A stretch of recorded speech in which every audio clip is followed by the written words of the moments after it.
Whispers of love. They were the kind of couple that made you believe in quiet love. Ava and Kian. No fancy dates, no grand gestures, just stolen glances, shared coffee, and dreams whispered in the dark. But love, no matter how deep, sometimes has to stretch. And distance tests everything.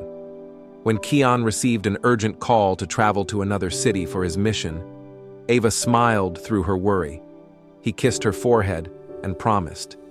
Kian said, "This distance, it's just geography, not between us." At first, everything was fine. Late-night calls, midday voice notes, inside jokes that no one else would get. But then, days passed. Messages slowed. Ava's heart began to ache with silence. Her friends noticed, and so did the world around her. One friend said, "You really think he's still thinking about you?" Men forget, Ava. They always do. Those words, they planted seeds of doubt. Not because she didn't trust Kian, but because love, when left alone too long, starts to echo. Misunderstandings have a way of slipping quietly into long-distance love.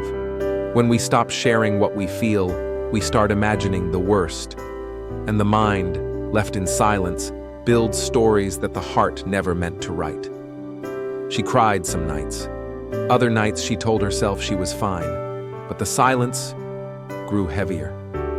What she didn't know was that far away, in a worn-out apartment under a flickering light, Kian was writing. Not to the world, not to a friend, to her, pages of love, thoughts he couldn't say, tears he couldn't show. He didn't send them. He thought she deserved peace, not his chaos. Then one day, silence. No call, no message, just nothing. And Ava, she broke. She packed away their photos, deleted the messages, and whispered to herself, maybe love isn't always enough. But then, the doorbell rang. A package. Kian's journal, sent by a stranger, his colleague.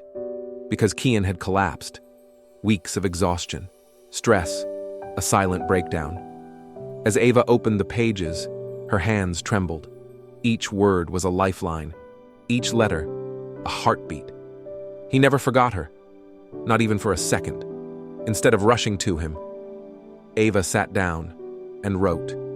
She wrote about her fears, her pain, her love that never truly left. When Kian woke up in a hospital bed days later, there it was, her letter, folded neatly, tucked beside his pillow. Ava had written, "I know now that love isn't about being seen every day. It's about being felt, even in silence, even in storms.